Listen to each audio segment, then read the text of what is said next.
Check the description for the following discount codes. Beside me I have a set of SRP GT-R pedals. Now these aren't new pedals. They've been in the market for maybe 4 years or so already. So you might be thinking, well, why are you reviewing those today, Carl? Well, 2 reasons. One, they are now going to be supplied in the UK by raceathome.co.uk. There'll be a link to their website in the description.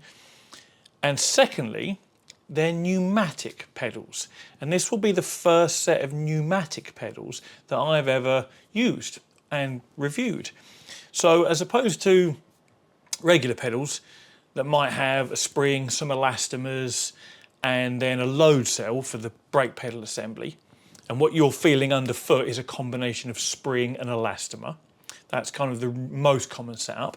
Then you get the higher end stuff that's hydraulic, where you're actually I'm about to say you're compressing the hydraulic fluid. You're not, because the hydraulic fluid doesn't compress. Brake fluid doesn't compress. That's the whole reason we use it, and not air, pneumatic. So again, hydraulic works in conjunction usually with an elastomer of some sort. And whilst, yes, you're compressing the elastomer is then pushing against the hydraulic fluid, and there is a pressure sensor that senses how hard that hydraulic fluid is being pressed against, and often there's a master and a slave cylinder, so there is a transfer of fluid, there is a movement there, albeit very small. This is pneumatic, so what you've got, and this is for all 3 pedals, these are very heavy, so you won't see me holding them here like this very often. That cylinder you see nearest to the camera is a pneumatic cylinder full of air, as is the rectangular one in the middle, and then a cylindrical one again on the clutch pedal. So what happens with these, as you press the relevant pedal down, in this case the accelerator, you are compressing the air in this chamber. You can see the rod for the piston, and there's the cylinder, and there's a little vent valve there as well.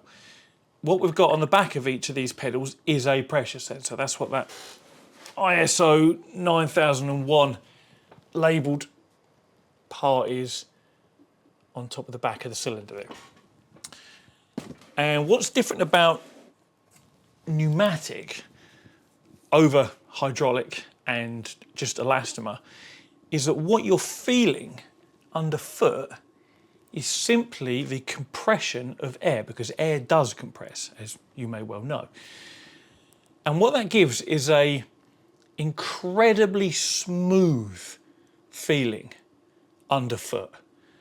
And whether you want to call it realistic or not is another matter, because an accelerator pedal in a car is not pneumatic, nor is it hydraulic, and we can get hydraulic accelerator pedals in sim racing. If we wanted a realistic accelerator pedal, it would be either 2 opposing potentiometers swinging 0 to 5 volts, 5 volts to 0 volts, so they can verify against one another, or potentially a Hall effect sensor. They're the most realistic. Or if we go old school, there would be a cable, as in like a wire, single piece of wire, that runs to a butterfly in a throttle body somewhere. That would be the most realistic accelerator. So it's not a realistic accelerator, but then neither are most of them in sim racing. But it's about how it feels. Like this feels like the smoothest pedal you ever felt in your entire life. Car pedals do not feel like that. But we have the option to have this type of setup, whether it's pneumatic, whether it's load cell, whether it's hydraulic. So why not? And as I say, it is super, super smooth. And the same goes for the brake and for the clutch. Annoyingly, the clutch is only a linear clutch. There is no simulated overcoming of the pressure springs in a clutch. So with a real life clutch, you've got your friction plate, you've got your compressor housing, and that's got, or pressure plate, sorry, compressor housing, I'm thinking about pneumatics.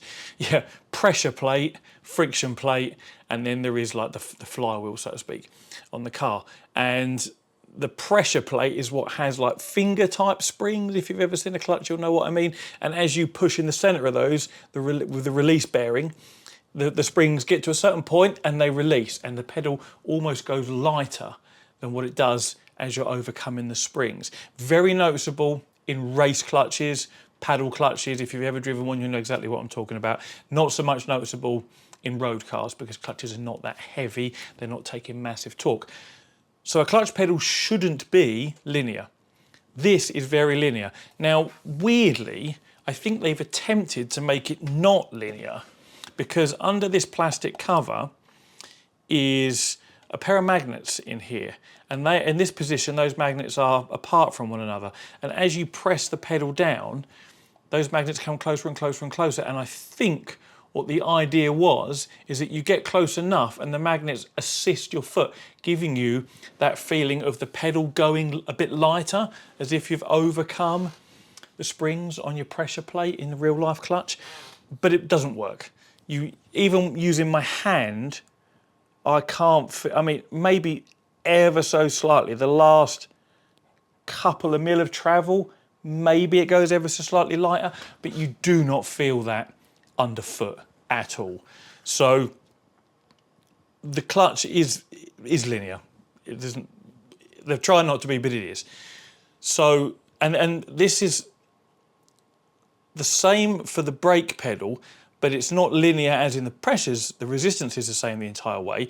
It's a very smooth, linear ramp up of resistance as the pedal travels further through its stroke. It's quite heavy. I can move it by hand in the current position. This is adjustable and I'll show you that in a second. But yeah, so it is lighter at the beginning of its travel and then it does harden up as a brake pedal should do. But it's very, very smooth in that operation. It isn't like some pedals where you've got, say, a few mil of very light resistance and then it goes rock hard. This is linear, progressive, and smooth. And I do like it. Again, a lot of sim racing pedals and applications can be personal preference here. And some people may not like this. Some people may prefer to have that sort of couple of mil of free play and then a rock hard pedal. Other people may prefer a pedal that's just very soft with a lot of travel. It varies from, you know, sim racer to sim racer. But this is how this one operates. It ramps up in a linear fashion as you're compressing the air in that chamber. And the operation is super, super smooth. What else contributes to this super smooth operation is the ridiculous build quality of these. Let's have a little close-up look around.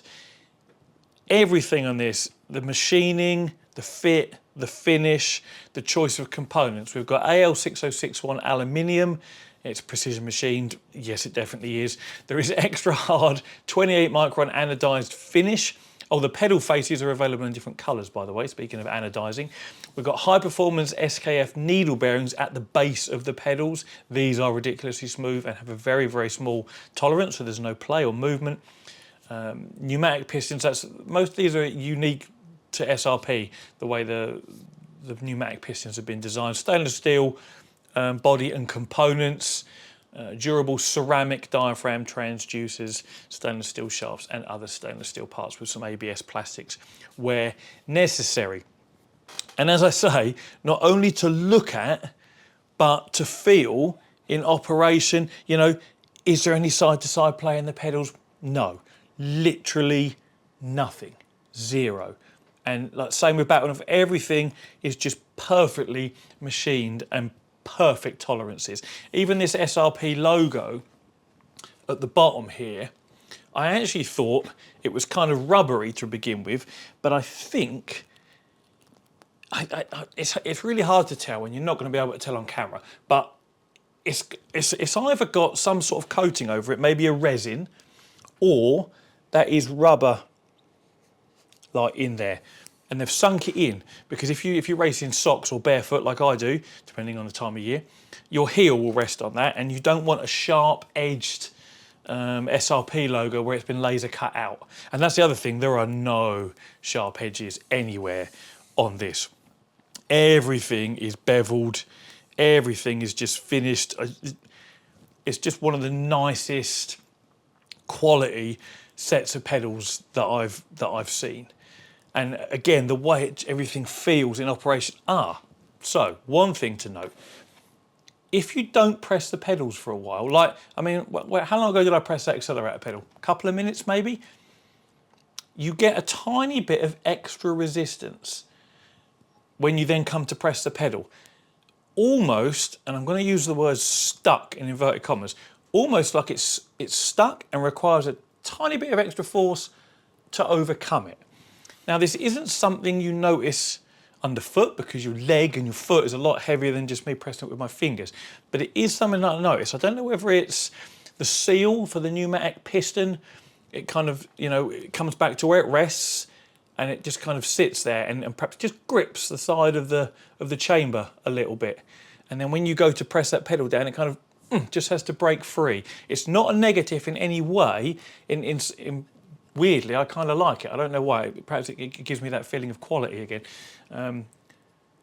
But yeah, it's there, and it's the same for all the pedals. The brake pedal, you certainly don't notice it on because that requires a fair bit of force to move anyway. But with that accelerator and just using your fingers, like, oh yeah, it's just, and then you go past it. But it's only the once, and for it to then sort of seat and do that again, you have to leave it a few minutes. So yeah, fit, finish, build quality, just spot on. You know, absolutely second to none.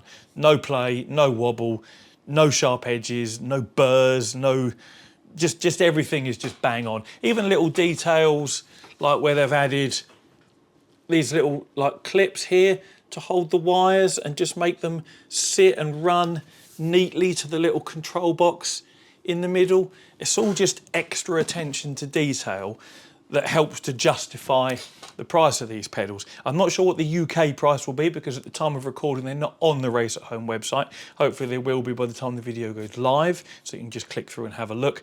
But they are about €1,000 in this 3-pedal configuration with this little heel rest here and this additional rest for the accelerator pedal as well. So about €1,000. There are obviously many different configurations. Like I say, you can choose different pedal face colours. You can have this all in black. You can have it without the heel rest. You can have it without the clutch, you know, twin pedal configuration. So there's lots of options to choose from. You can actually buy little transducers. Actually, there might not be transducers, there might be vibration motors, but you can buy a tactile feedback kit that bolts to the back of the pedals to give you vibration based on what comes out of our chosen sim. Now, as far as where's the manual? Oh, here it is. So here's the manual. I thought I may as well show you that as well. It's actually like bound, which is unusual. This is almost old school style manual with this sort of setup. But it has everything in here you need as far as setting up the pedals, the dimensions of the base plate. Oh, what's really useful actually, this base plate has a standard Logitech bolt pattern on the underneath. So as well as the slot, almost put that through my monitor, as well as these slots and countersunk holes at the side you can see there, on the underneath there's pre-drilled holes in the Logitech bolt pattern, which means these will bolt to almost any cockpit on the market, any pedal tray, because every manufacturer makes their cockpits compatible with the Logitech series of pedals, you know, the G25, 27, 29, G920, G923, etc. So that's great, and that's actually what I use to bolt them down to my GT Amiga Prime Lite, which is what you see me fitted to earlier in the video, and you'll see me just, I'll put a little clip up now of me just like operating the pedals so you can see what they look like relative to my size 9 UK feet. I mean, my feet are definitely UK because that's where I am, but what I mean is they're a UK size 9. They're also UK feet, Carl. So you can see me having a little play on the pedals there. Yeah, so aside, going back to the manual, aside from the bolt pattern and the dimensions, it explains what the little control box does, because that's got a few LEDs on it that give you a status indicator for each of the pedals, and if there's an error state it will show you that as well. Very useful should you have any problems, you know, in the future. Maybe a pedal somehow comes unplugged or a pressure sensor dies or something. I mean, it's all speculation because I haven't obviously used them long enough. They're actually on loan from Race at Home, so they've got to go back. So I won't get to use them long enough to wear anything out, but I have a feeling with the build quality of this, nothing's going to wear out, you know, in any sensible period of time. So as far as adjustment goes, Again, this is all in the manual, but you undo the bolts that hold the pedal faces on, and then go up, down, left to right, 3 positions in each direction. And then the angle of the pedal face can also be adjusted. Again, if we look on the manual, you undo the 2 bolts at the side, which will allow you to tilt these forwards. They recommend 90 degrees for Formula position, 70 degrees for GT position.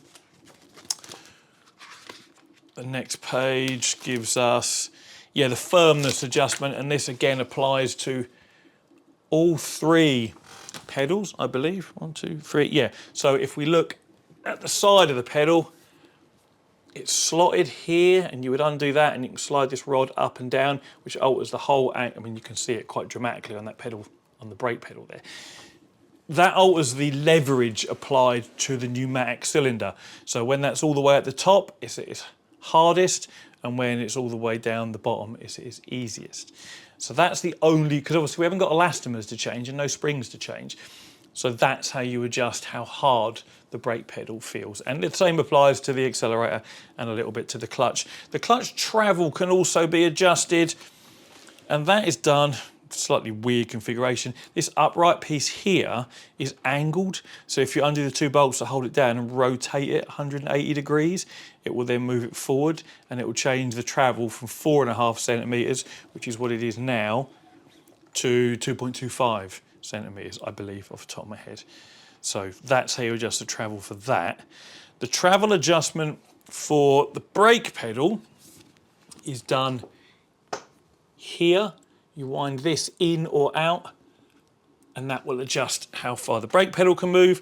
And then for the accelerator, I think these are about 8 kilos, so it's a fair weight to be holding around in front of my camera. You undo that there, that Allen bolt, which then allows you to rotate this in or out, and that adjusts your travel there. Ugh. What a lump. It's great that it comes with this base plate as well, because if you were to be fitting this to a cockpit that doesn't have the most solid pedal tray in the world, which some don't, the more entry-level mid-range ones, having a big, thick base plate like this negates any flex in the pedal tray, because once it's bolted down, you're basically turning your pedal tray into this big, thick piece of presumably aluminium. Could be stainless. I think it's Ali. Yeah, it's Ali. So that's great for people who perhaps have only got a mid-range cockpit, and if you were to try and mount the pedals individually, would get a little bit of flex in your pedal tray. You mount it down using this, there'll be no flex. So that's great. Anything else in the manual here that we need to go through? No, again, it's just then goes on to show you the bits that I just showed you about adjusting the travel in the pedals. Yeah, and again, that bit there, how I mentioned for the clutch, you spin that round the other way. Software-wise, which is what it's got a little screenshot of at the bottom there, I'll put that up for you now, and I'll just go through each screen, and if you wish to pause the video and take a look at each of the options in detail, you can. There are a lot. You can adjust the curve of everything. You can adjust thresholds.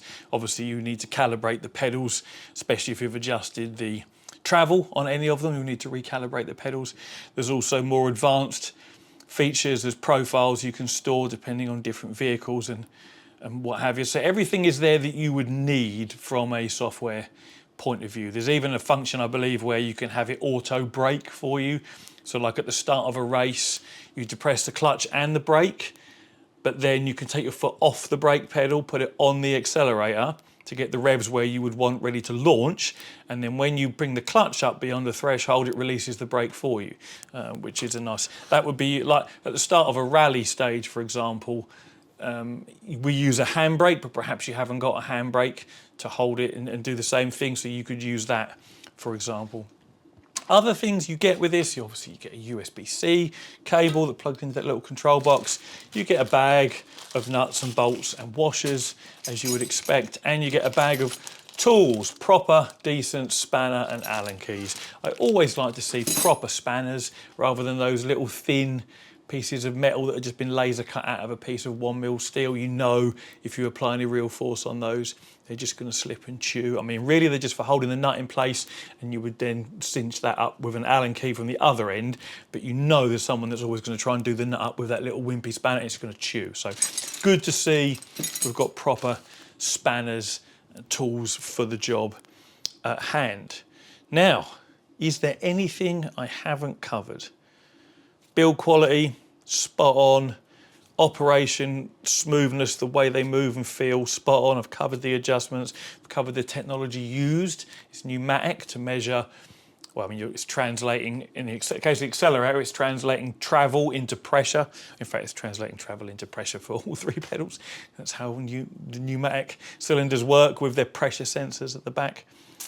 I think that is probably everything. The only thing I haven't actually shown you is the heel sort of bar here, heel rest there is adjusted. There's sort of like a leg there and a leg there, and you undo the two bolts and it can slide forwards and backwards. I think that's the only thing I haven't shown you on these. But as I say, there's many different configuration options and colour options for the pedals and even the whole assembly. So feel free to have a look at the SRP website. But if you're here in the UK, raceathome.co.uk is where you can now buy these, and there'll be a link there to them. Hopefully they'll be on the website by the time the video goes live, and you can see what the UK price is. Now, as I say, these have been out a few years, but the pneumatic, I hadn't seen them before. I thought it would be interesting. I thought maybe some of you guys haven't come across them before. If you're new to sim racing, you probably haven't seen them before. That's almost certain. And I do just love, even though accelerator pedals shouldn't feel like this, if you're talking realism, it just feels lovely. The smoothness and the brake pedal progression is just great as well. They're just a good set of pedals. But then for €1,000, give or take, they really need to be a good set of pedals. My only gripe is the lack of a authentic feeling clutch. As I say, I think the magnets are supposed to do that. You get to this point here and I can very slightly feel the pedal go a little bit lighter, as if I've just overcome those finger springs on the pressure plate of a real clutch. But you don't notice it underfoot, and it's too far in the travel of the pedal as well. It's right at the very end of it, you know. The idea, because some of you are going, oh, Carl, why do you even need that? The reason you need that is if you use a clutch pedal, and the chances are you're going to want to be able to launch off the line as quickly as possible, like in a rally stage, for example.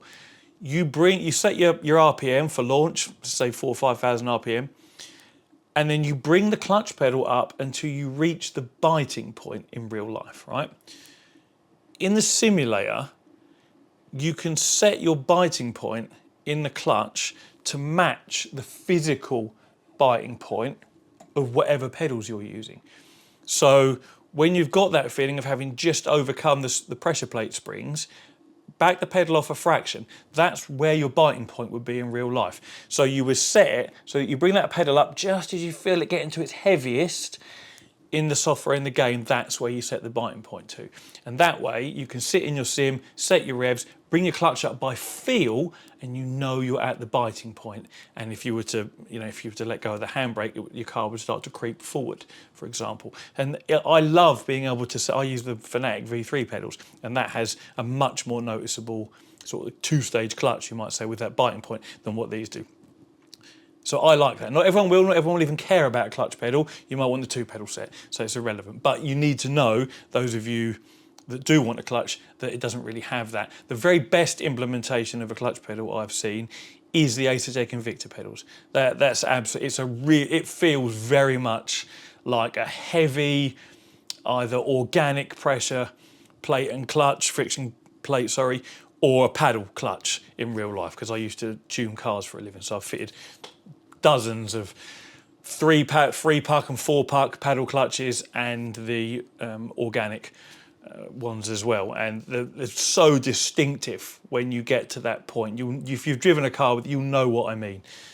So yeah, the Acertec Invicta ones by far have the best clutch pedal for that. But yeah, that's the only negative really I can say about these pedals, aside from the price. €1,000, whatever it's going to be in pounds, is a lot of money, but they are really, really nice. And of course, the way they look, that's going to be personal preference. But yeah, my only negative is the clutch, because it is very much a linear feeling clutch. Everything else is just bang on. And I like the way they look. They're going to look great on anyone's rig, in my opinion. Anyway, if you want to take a goosey, there'll be a link to the SRP website, and there'll be a link, UK people, to raceathome.co.uk in the description. As always, thank you very much for watching, and take it easy.